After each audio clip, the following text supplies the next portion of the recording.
जय हिंद दोस्तों। उम्मीद है कि आप लोग मस्त होंगे, स्वस्थ होंगे और अपने अपने काम में व्यस्त भी होंगे। मैं अखिलेश सर आप सभी लोगों का स्वागत करता हूं। और हम लोग अनुप्रास पढ़ रहे थे और अनुप्रास के भेद में आज हम लोग पहला भेद पढ़ेंगे। ठीक है, अगर हम बात करें हम लोग पहुंचे कहाँ थे, तो अनुप्रास के भेद। अनुप्रास के भेद। अगर अनुप्रास के भेद पर हम आपके साथ चर्चा करें तो ये कैसे कैसे होगा, क्या क्या होगा, इन बिंदुओं पर हम आपके साथ आते हैं। तो अनुप्रास के भेद में पहला जो होता है आपका, वह होता कौन सा है? छेकानुप्रास अलंकार होता है। ठीक है, छेकानुप्रास अलंकार होता है।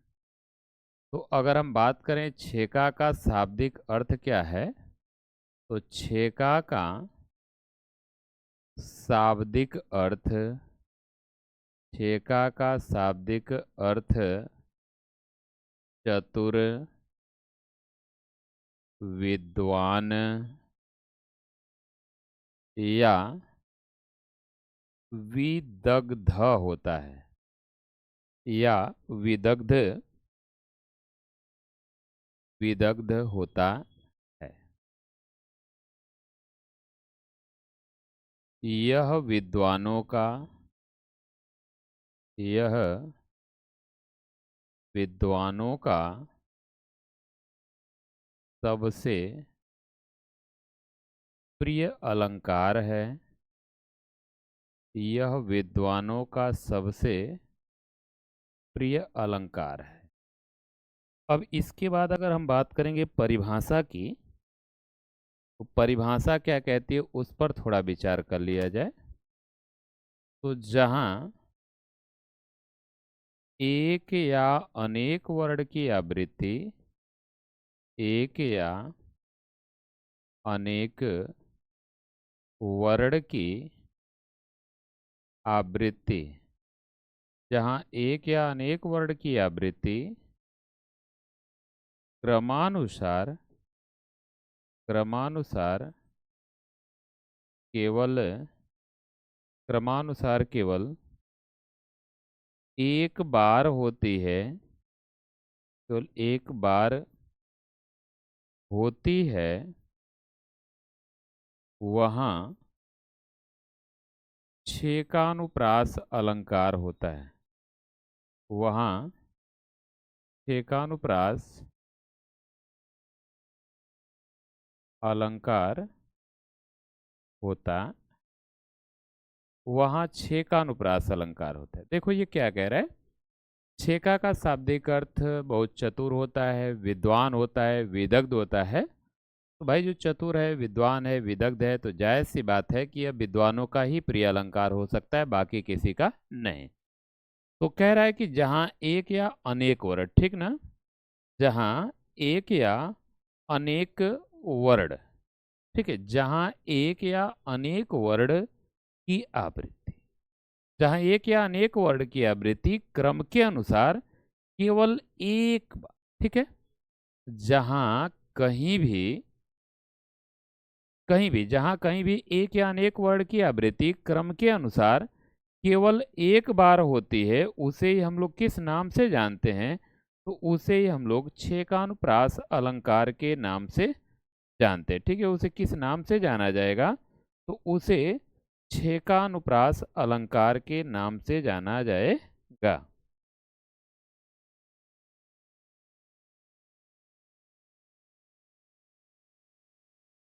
ठीक, अब इसके बाद आगे थोड़ा सा बढ़ाएं, उदाहरण की तरफ आए, तभी तो हम लोग उदाहरण पर देखेंगे। देखिए उदाहरण पे बढ़ेंगे तो हमारा उदाहरण क्या कहेगा? उदाहरण कहता है अति आनंद मगन महतारी। अति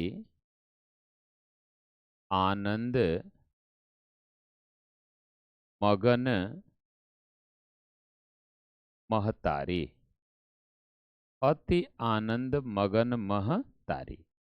अब देखिए इसने कहा कि जहाँ एक या अनेक वर्ण दोहराए जाएं वो भी क्रम के अनुसार कितनी बार होनी चाहिए आवृत्ति? एक बार। इसका पहला अ है तो इसका भी पहला अ है, तो ये दोहराव एक बार हो गया। अब यहाँ त है तो कहीं दूसरे पर त है, यहाँ तीसरे पर है या दूसरे पर, ये नहीं होगा। न यहाँ दूसरे पर है, यहाँ तीसरे पर, ये आधा न इसके साथ है तो इसमें भी आधा न है। ये म पहले के साथ है तो ये म पहले के साथ है। तो जहाँ किसी भी शब्द में क्रम के अनुसार आवृत्ति अगर होती है तो उसे ही किस नाम से जानेंगे?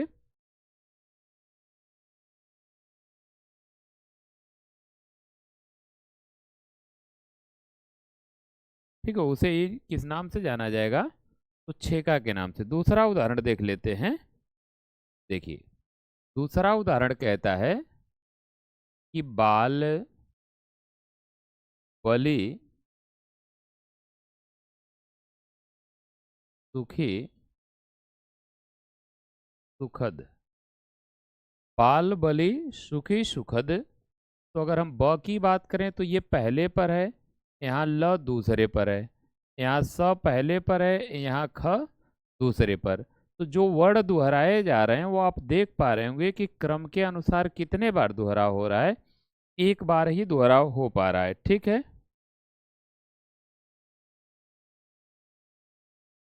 तीसरे की बात करें तो घोर घाम। घोर घाम हिम बार बयारी। हिम बार बयारी। तो आप देखिए यहाँ घ पहले पर है तो यहाँ पहले पर है, यहाँ म दूसरे पर है तो म दूसरे पर है। अब यहाँ ब पहले पर है तो ब पहले पर है, यहाँ र दूसरे पर है तो यहाँ भी देखो र कहाँ है? दूसरे पर है, यहाँ भी तो र दूसरे पर है। तो इस तरह से आप देख पा रहे हैं कि जितने भी वर्ण आपके दोहराए जा रहे हैं ये सारे के सारे वर्ण कहीं न कहीं किस रूप में दोहराए जा रहे हैं? तो क्रम के अनुसार दोहराए जा रहे हैं। ठीक है, कैसे? क्रम के अनुसार दोहराए जा रहे हैं। जैसे अगला,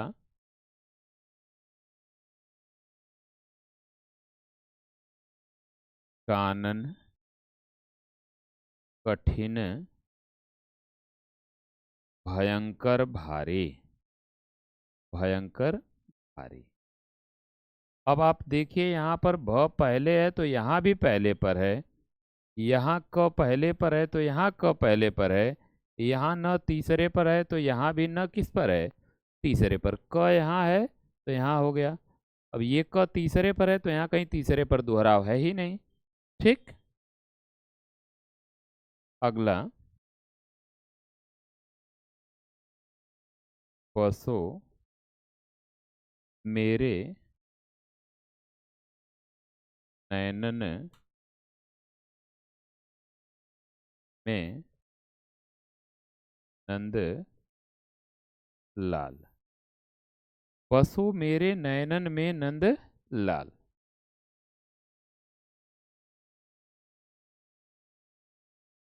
और इसकी दूसरी लाइन, बसो मेरे नैनन में नंदलाल मोहन मूरत सांवरी सूरत। मोहनी मूरति सांवरी सूरति। सांवरी सूरति नैना बने विशाल। तो अब यहाँ पर हम लोग मिलाएंगे, दूसरी लाइन में ही मिलेगा, पहली लाइन में नहीं मिल पाएगा। यहाँ म के साथ म का है। ठीक। ह का दूसरे नंबर पे कहीं नहीं है, न तीसरे नंबर पे नहीं है, र दूसरे नंबर पे यहाँ है, यहाँ है, त यहाँ है और यहाँ है, त पहले पर है, पहले पर, व दूसरे पर कहीं नहीं है, र तीसरे पर कहीं नहीं दिख रहा है, न दूसरे पर है न दूसरे पर है। तो इस तरह से आप देख पा रहे होंगे कि ये जो चीज़ें हम लोगों के पास मिली हैं ये क्रम के अनुसार हैं। दूसरे की बात करें तो दूसरे का नाम होता है वृत्य वृत्यनु वृत्यनुप्रास अलंकार। वृत्यनुप्रास अलंकार होता है। इसमें देखिए यह क्या कह रहा है, अगर परिभाषा की बात करें तो जहां एक या अनेक वर्ण की आवृत्ति, जहां एक या अनेक वर्ण की आवृत्ति, जहां एक या अनेक वर्ण की आवृत्ति अनेक बार होती है, अनेक बार होती है, उसे वृत्यनुप्रास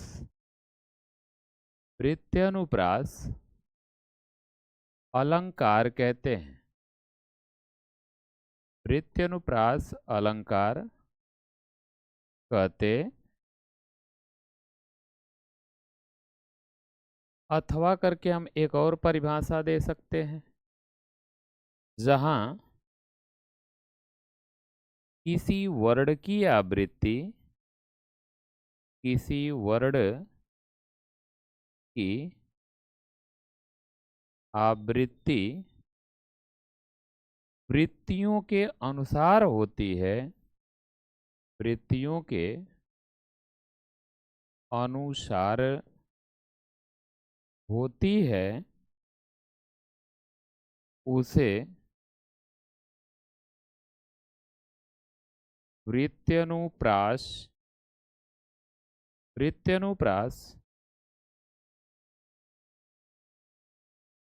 अलंकार कहते हैं। वृत्यनुप्रास अलंकार कहते हैं। वृत्तियां तीन प्रकार की होती हैं, तीन प्रकार की होती।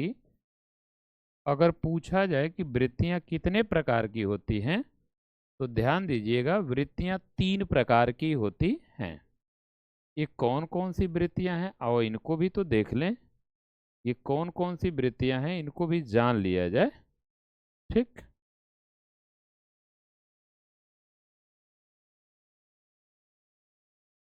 देख लिया जाए वृत्त्यनुप्रास को।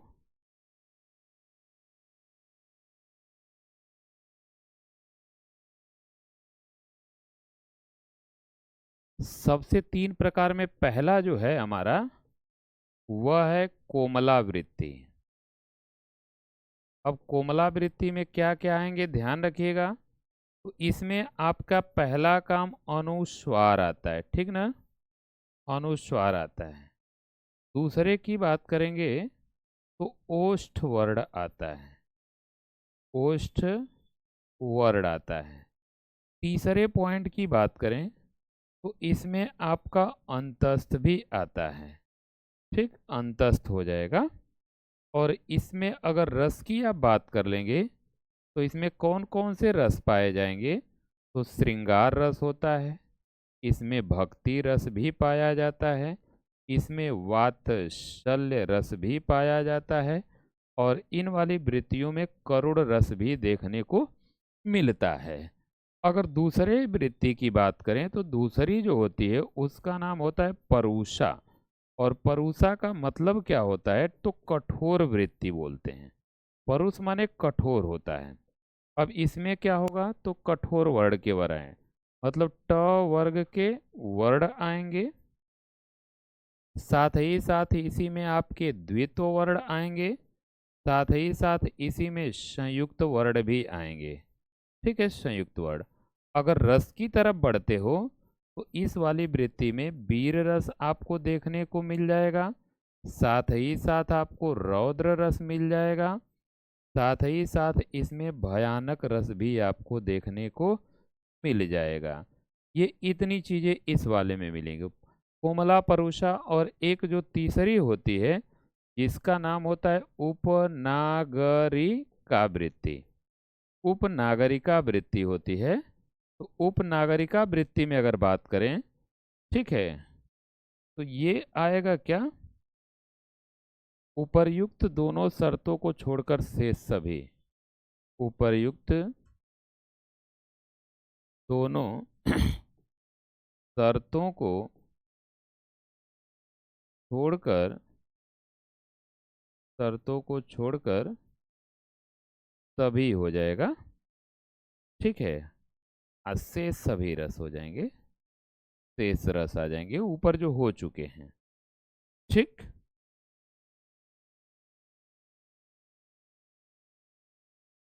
चलिए इतनी बात हो गई वृत्तियों के अनुसार वाला। तो अब इनमें हम लोग उदाहरण भी तो कुछ देखेंगे, उदाहरण की भी बात कर ली जाए। देखो पहले इसको समझ लो एक बार। जहाँ एक या अनेक वर्ड, मतलब ढेर, एक ही वर्ड ढेर बार दोहरा दिया जाए, कई बार दोहरा दिया जाए, इसकी कहने का आशय है। जहाँ एक या अनेक वर्ड अनेकों बार दोहराए जाते हैं उसे वृत्त्यनुप्रास कहते हैं। और ध्यान रखिएगा वृत्त्या शब्द गलत होता है, क्योंकि ये बनता कैसे है, तो ये बनता है आपका वृत्ति धन अनुप्रास से बनता है, ठीक है। वृत्ति धन अनुप्रास से बनता है, वृत्ति धन अनुप्रास से बनता है, तो वृत्ति अनुप्रास बनेगा, वृत्त्या नहीं बनता है। ये और चाहे कह रहे हैं जहाँ किसी वर्ड की आवृत्ति वृत्तियों के अनुसार हो, वृत्तियां कितनी होती हैं, 3, कोमला, परुषा, उपनागरिका। कोमला वृत्ति में अनुस्वार वाले दोहराए जाएंगे, ओष्ठवर्ण, अंतस्वर्ण, और जहाँ जहाँ कोमला वृत्ति होगी यही रस मिलेंगे। और उसके अलावा परुषा या कठोर वृत्ति में बात करें, ट वर्ग के वर्ड होंगे, द्वित वर्ड होंगे, संयुक्त वर्ड होंगे, वीर रस होगा, रौद्र रस होगा, भयानक रस होगा। इसके बाद बात करेंगे उपनागरिका वृत्ति में, उपर्युक्त दोनों शर्तों को छोड़कर सभी आ जाएंगे, और से सभी जितने रस होते हैं सब के सब आ जाते हैं, ठीक। तो आइए एक उदाहरण से स्पष्ट करते हैं। पहला उदाहरण लेते हैं, प्रिय पति वह मेरा प्राण प्यारा कहाँ है, ठीक। प्रिय पति वह मेरा प्राण प्यारा कहाँ है, दुख जल निधि में डूबी का सहारा कहाँ है। ऐसे ही तो आता है। अगले की बात करें, दूसरा उदाहरण, तो आपको मिल जाएगा, तरनी तनुजा तट तमाल तरुवर बहु ठाए। तीसरे उदाहरण की बात कर लें, तो चारु चंद्र की चंचल किरणें खेल रही हैं जल थल में हो जाएगा। अगले की अगर बात करें, अगला होगा रघुपति राघव राजा राम पतित पावन सीताराम। पतित पावन सीता राम, ये चौपाई छंद में लिखा गया है, ठीक है। ये चौपाई छंद में लिखा गया, थोड़ा ध्यान दीजिएगा। अगर अगले की बात करें, तो वक्र वक्र करी पुच्छ करी रुष्ट रिछ कवि रिछ कवि कुछ। तो ये संयुक्त वर्ण वाला नियम लागू होगा, मतलब कठोर वृत्ति वाला हो जाएगा ये, ठीक है। ये कठोर वृत्ति वाला हो जाएगा। और इसके बाद अगर हम बात करें अपना अगला वाला, छठवें की बात करें, तो यह क्या होगा, सब जाति पटी दुख की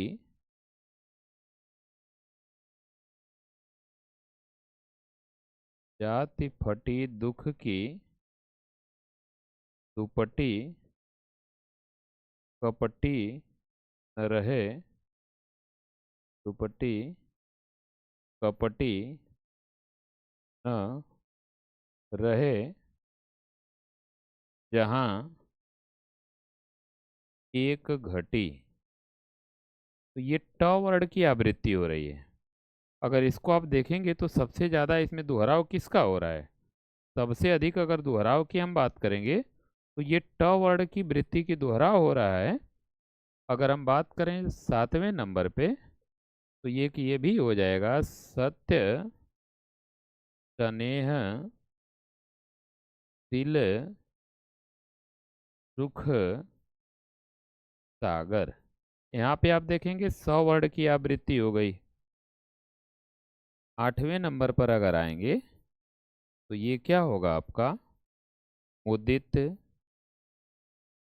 महिपति मंदिर आए मंदिर आए। ठीक, मुदित महिपति मंदिर आए।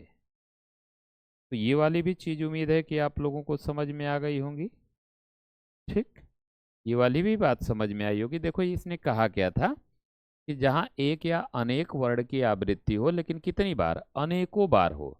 जहाँ एक या अनेक वर्ण की आवृत्ति अनेकों बार हो, अनलिमिटेड बार हो, जिसकी कोई समय सीमा न हो, तो इस तरह की अगर आवृत्ति होती है तो उसी का नाम किस में गिना जाएगा आपका?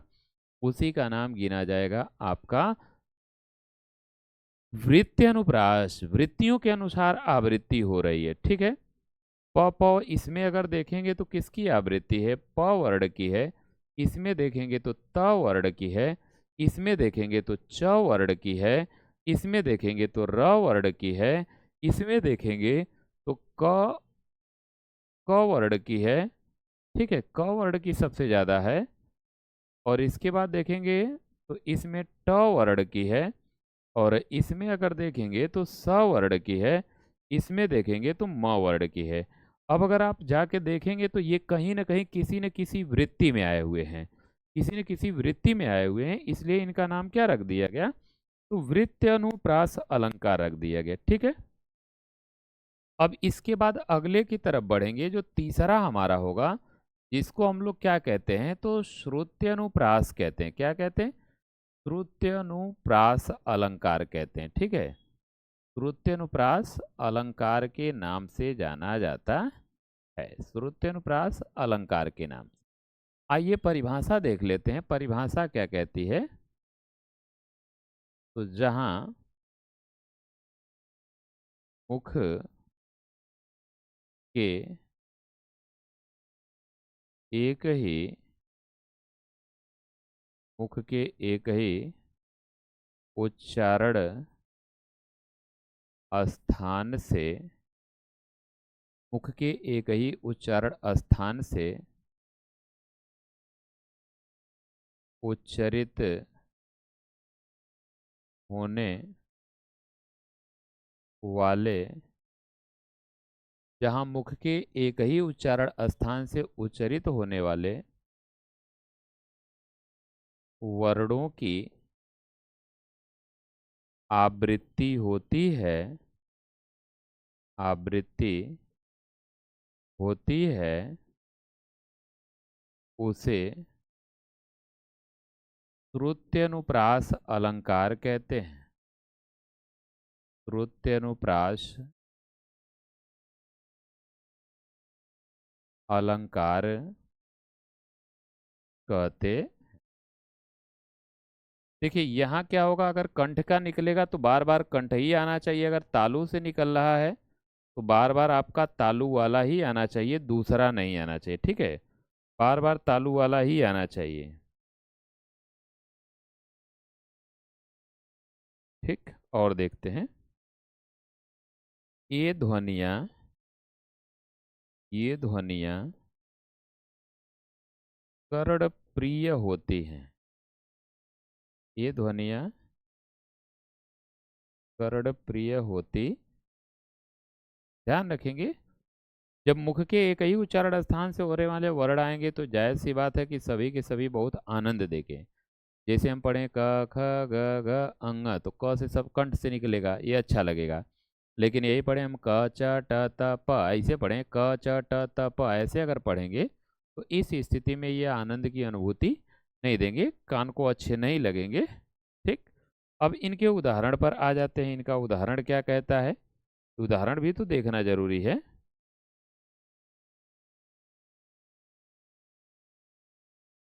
उदाहरण देखिए पहला, देश, गणेश, महेश, दिनेश, सुरेशहूँ, सुरेशहूँ जाहें निरंतर गावें। अब आप देखेंगे तो जो दोहराए गए हैं पहले मैं उनको लेता हूँ या लिखता हूँ, जो चीज़ दोहराई गई है दंत। अगर देखेंगे तो ये भी दंत से है, ये भी दंत से है, ये भी दंत से है, ये भी दंत से है, ये भी दंत से है। ठीक। ये भी आपका दंत है, ये भी आपका दंत है, ये न भी आपका दंत है। और इधर देखेंगे दंत ये भी है, न भी दंत हो जाएगा। और इधर देखेंगे तो ये न दंत हो जाएगा, ये भी आपका दंत हो जाएगा।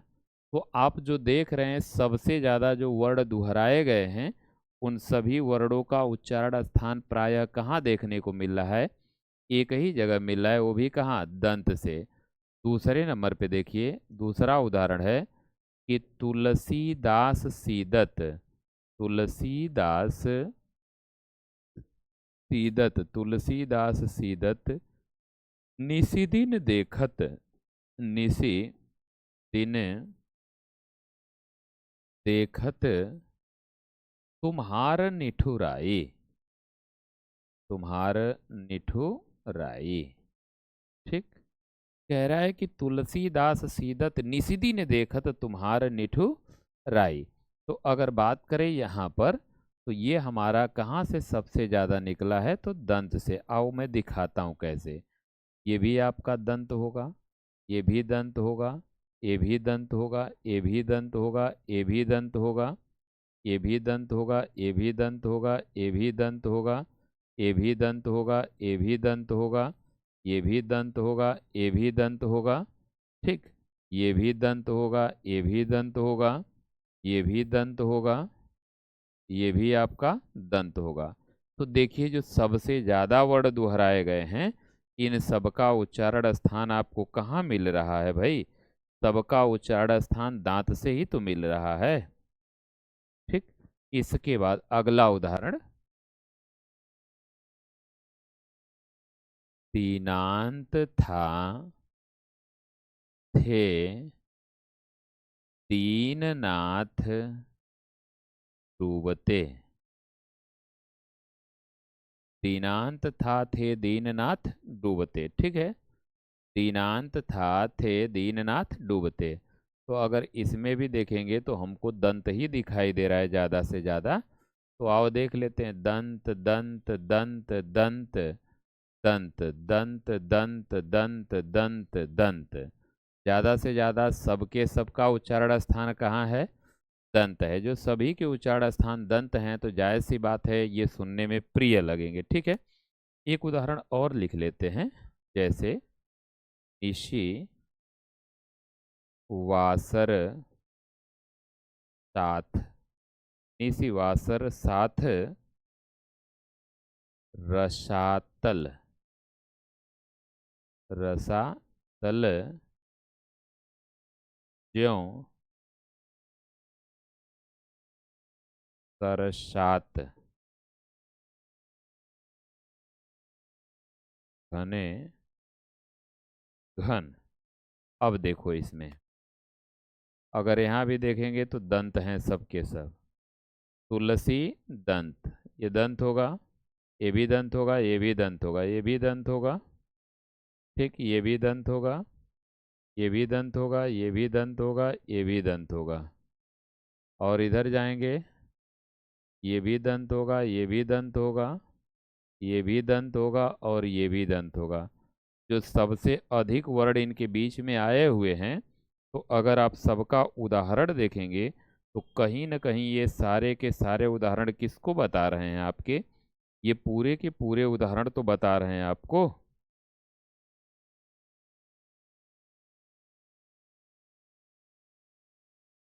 चलिए अब इसके बाद ये भी हो गया, छेका भी हो गया। अब आगे बढ़ाएंगे, छेका हो गया, वृत्या हो गया, श्रुत्या हो गया। तो अब जो नंबर आएगा हम लोगों का, लाटा का आएगा, ठीक ना। लाटा का आएगा, तो आओ अब चलते हैं लाटा के पास। चौथा अलंकार जो होगा हमारा, वह कौन सा होगा, तो लाटानुप्रास अलंकार होगा। लाटानुप्रास अलंकार हो जाएगा, ठीक, लाटानुप्रास अलंकार हो जाएगा। अगर इनकी हम बात करें तो ये क्या होता है, इस अलंकार का संबंध, पहले ये सब लिख दूं, इस अलंकार का संबंध दक्षिण गुजरात के, दक्षिण गुजरात के लाट क्षेत्र से है, जिसके कारण, जिसके कारण इसका नाम, जिसके कारण इसका नाम लाटानुप्रास पड़ा, लाटानुप्रास पड़ा, लाटानुप्रास पड़ा। यह लाट क्षेत्र के निवासियों का, लाट क्षेत्र के निवासियों का, निवासियों का सबसे प्रिय अलंकार है, सबसे प्रिय अलंकार। अब शुरू होगी परिभाषा। देखिए परिभाषा क्या कहती है, कि जहां किसी पद, जहां किसी पद, जहां किसी पद अथवा पद समूह, पद अथवा पद समूह का अर्थ, का अर्थ एक ही हो, पद समूह का अर्थ एक ही हो, किंतु भिन्न पद के साथ, किंतु भिन्न पद के साथ, किंतु भिन्न पद के साथ अन्वय होते ही, अन्वय होते ही, अन्वय होते ही उस पद अथवा, उस पद अथवा पद समूह का, पद समूह का अर्थ बदल जाता है, समूह का अर्थ बदल जाता है, उसे लाटानुप्रास, लाटानुप्रास अलंकार कहते हैं। ठीक है, देखो ये कह रहा है कि जहाँ किसी पद अथवा पद समूह का अर्थ एक ही हो देखने में, लेकिन अन्वय मात्र करने से अर्थ क्या हो, पूरा का पूरा बदल जाएगा, उसी का नाम क्या होगा, तो लाटा अनुप्रास होगा। इसमें होता क्या है, लगभग दोनों की दोनों पंक्तियां आपको ऐसे सेम मिलेंगी, बस अन्वय मात्र करने से अर्थ बदल जाएगा। जैसे पहला उदाहरण हम लिखेंगे कि मांगी नाव, समझिएगा, मांगी नाव न केवट आना, मांगी नाव न केवट आना। दूसरा उदाहरण, पहला फिर यही लाइन रहेगी कि मांगी नाव, मांगी नाव न केवट आना, न केवट आना, ठीक है। मांगी नाव न केवट आना। देखो ये क्या कह रहा है, दोनों पंक्तियां लगभग लगभग क्या है हमारी आपकी, सेम है। तो ये कह रहा है मांगी नाव, जब प्रभु श्री राम ने केवट से नाव मांगा तो न केवट आना, तो केवट ने नाव ला करके नहीं दिया, ठीक है। जब प्रभु श्री राम ने केवट से नाव मांगा तो केवट ने नाव ला करके नहीं दिया, केवट ने नाव ला करके नहीं दिया। कुछ समय के उपरांत उसे पता चल गया कि अयोध्या के राजा प्रभु श्री राम है, तब क्या होता है, मांगी नाव न, अब प्रभु श्री राम ने उस केवट से नाव नहीं मांगा, केवट आना, लेकिन केवट ने नाव ला करके जबरदस्ती दे दिया। लेकिन केवट ने क्या किया, जबरदस्ती नाव ला करके दे दिया। समझ में आई बात। दूसरा देखो, दूसरा क्या है कि पराधीन जो जन नहीं, पराधीन जो जन नहीं, पराधीन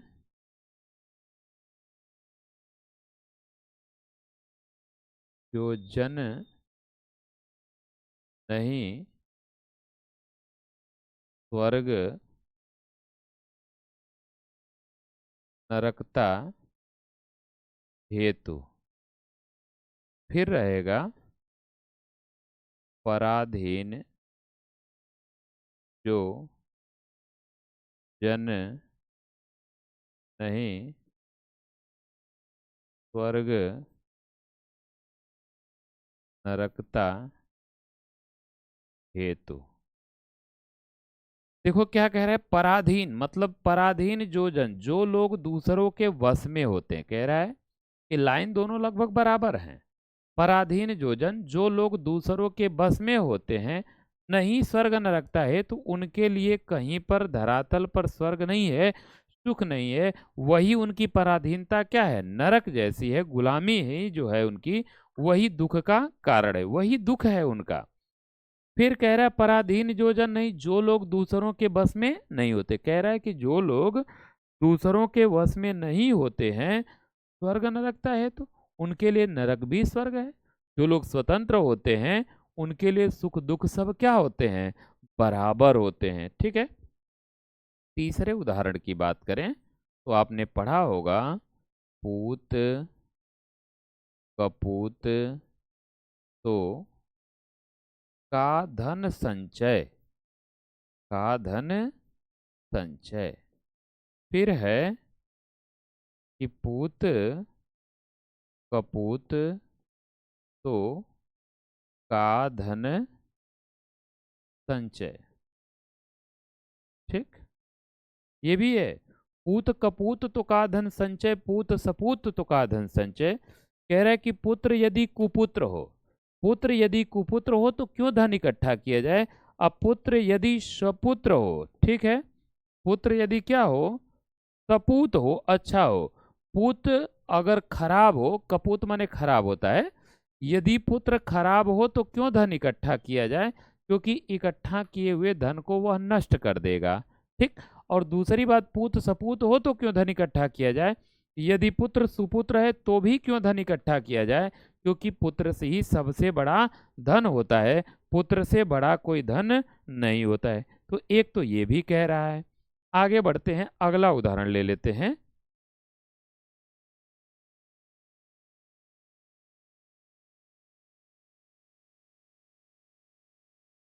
औरन को जांचे, औरन को जांचे, कहाँ जांचे जो शिवराज, कहाँ जांचे जो शिवराज। औरन को जांचे कहाँ, औरन को जांचे कहाँ, जांचे जो शिवराज। आप देख रहे हैं कि दोनों पंक्तियां लगभग लगभग क्या है बच्चा, बराबर है। तो जहां दोनों की दोनों पंक्तियां बराबर की बराबर आ जाती हैं, उनमें आपको सीधे से एक ही बताना है, कौन सा, लाटानुप्रास। औरन को जांचे, दूसरे लोगों को जांचना, कहाँ जांचे जो शिवराज, शिवराज जी कहाँ जांचते हैं दूसरे लोगों को। ठीक, ये बताओ, ये बात समझ में आई कि नहीं आई। और एक होता है, और भी तो हैं उदाहरण, इतने याद नहीं आ रहे, यहीं तक रहने देते हैं। चार गो ये हो गया, पूत कपूत हो गया, पूत कपूत तो का धन संचय, पूत सपूत तो का धन संचय। ठीक, और इसके अलावा पूत कपूत, जैसे एक और देख लो, हमने कहा रुक मत जाओ, रुक मत जाओ। यहाँ हमने एक बार ऐसे लगा दिया, एक बार हमने कह दिया रुक मत जाओ। ठीक है, रुक मत जाओ। तो ये कह रहा है रुको मत जाओ, और ये वाला कह रहा है, देखो चीजें सेम है दोनों की दोनों। ये कह रहा है कि रुक जाओ, जाना नहीं है, और ये वाला कह रहा है रुक मत जाओ, कह रहा है रुको मत क्या करो, चले जाओ। ठीक है, तो ये हम लोगों ने आज अनुप्रास में 4 भेद पढ़ा, और एक भेद 5वां बच रहा है, उसको हम अगले दिन बताएंगे, मतलब कल बताएंगे। तो आज के लिए बस इतना ही। सभी लोग को जय हिंद, नमस्कार, धन्यवाद।